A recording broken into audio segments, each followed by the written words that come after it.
Hello दोस्तों, नाथूराम गोडसे एक हिंदू राष्ट्रवादी पत्रकार थे जिसे महात्मा गांधी के हत्यारे के नाम से भी जाना जाता है।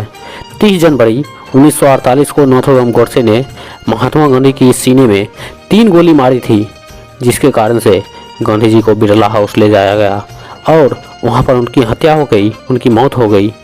गोडसे ने जब 78 साल के बुजुर्ग महात्मा गांधी को जब खून किया तब वो अकेला नहीं था, उनके साथ बहुत सारे और भी साथी थे जिसके बारे में शायद आप नहीं जानते होंगे। जब गांधी जी को हत्या किया गया तब गोडसे के साथ कौन कौन थे, वो कौन थे जो गांधी जी की हत्या का प्लान बना रहे थे, वो कौन थे जो गोडसे का साथ दे रहे थे।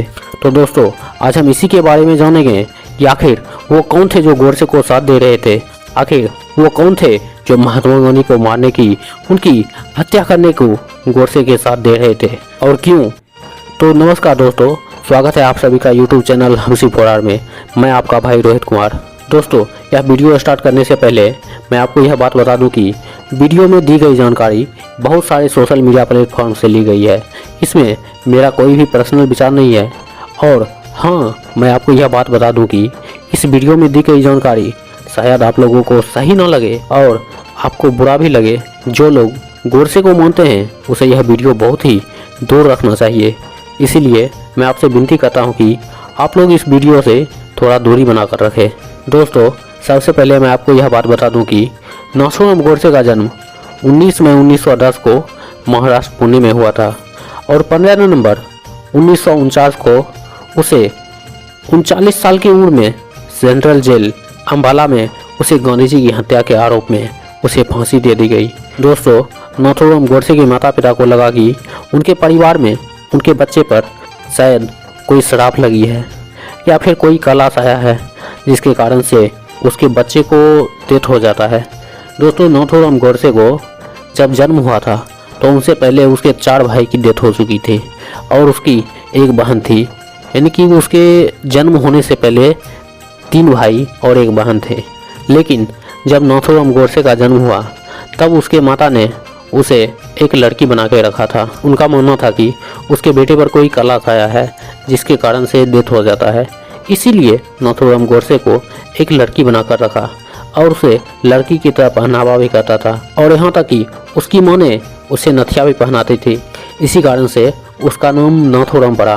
दोस्तों, नाथूराम गोडसे ने जब गांधी जी को मारा था तब सिर्फ नाथूराम ही नहीं थे जो उनको मारना चाहते थे, बल्कि नाथूराम के साथ और भी कई सारे साथी थे और भी कई सारे आदमी थे जो कि नाथूराम के साथ उनके प्लान में शामिल थे। समय था जुलाई 1944। ब्रिटिश इंडिया सरकार ने महात्मा गांधी को कुछ ही हफ्ते पहले जेल से रिहा किया था उनकी बिगड़ती तबीयत के कारण।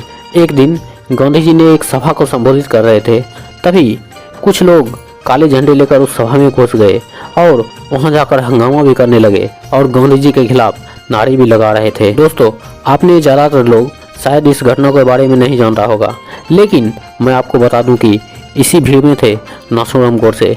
जब उन्होंने इस भीड़ को तितर बितर होते हुए देखा तभी नाथूराम गोडसे ने एक चाकू निकाला और गांधी जी की ओर चल पड़ा उस पर हमला करने के लिए। लेकिन कुछ लोगों ने उसे देख लिया और उसे वहीं पर पकड़ लिया। जब गांधी जी ने देखा तो उससे हैरान हो गया कि आखिर ये कौन थे जो उन पर हमला करना चाहते थे, आखिर क्यों। तभी गांधी जी ने उसे अपने पास बुलाया और पूछा कि तुम आखिर मुझे क्यों मारना चाहते हो, मुझ पर क्यों हमला करना चाहते हो। तब गोडसे ने कुछ नहीं जवाब दिया। तभी गांधी जी ने उससे कहा कि तुम मेरे साथ 8 दिन रहो ताकि तुम मुझे और मैं तुम्हें समझ सकूं, तभी तुम्हें यह पता चलेगा कि मैं सही हूँ या गलत हूँ। तुम्हारे मन में मेरे खिलाफ जो भी विचार है वो शायद खत्म हो जाएगा। और इतना कहकर गांधी जी ने उसे छोड़ देने को कहा और नाथूराम गोडसे ने उसका ऑफर ठुकराकर वहां से वापस चला गया। दोस्तों, असल में बात यह है कि 1948 के पहले गांधी जी पर कई सारे जानलेवा हमले किए गए और गोडसे ने जब आखिर में जाकर गांधी जी की हत्या की तब वह अकेला नहीं था, वह बहुत ही बड़ी लंबी सोची समझी साजिश थी जिसमें कई सारे लोग जुड़े थे। इसकी प्लानिंग में 1 साल से भी अधिक समय लगा था और इसमें ऐसे ऐसे लोगों के नाम सामने आते हैं जिन्हें सुनकर आप हैरान रह जाएंगे। तो आइए जानते हैं महात्मा गांधी की हत्या की पूरी कहानी। विस्तार से अगले एपिसोड में।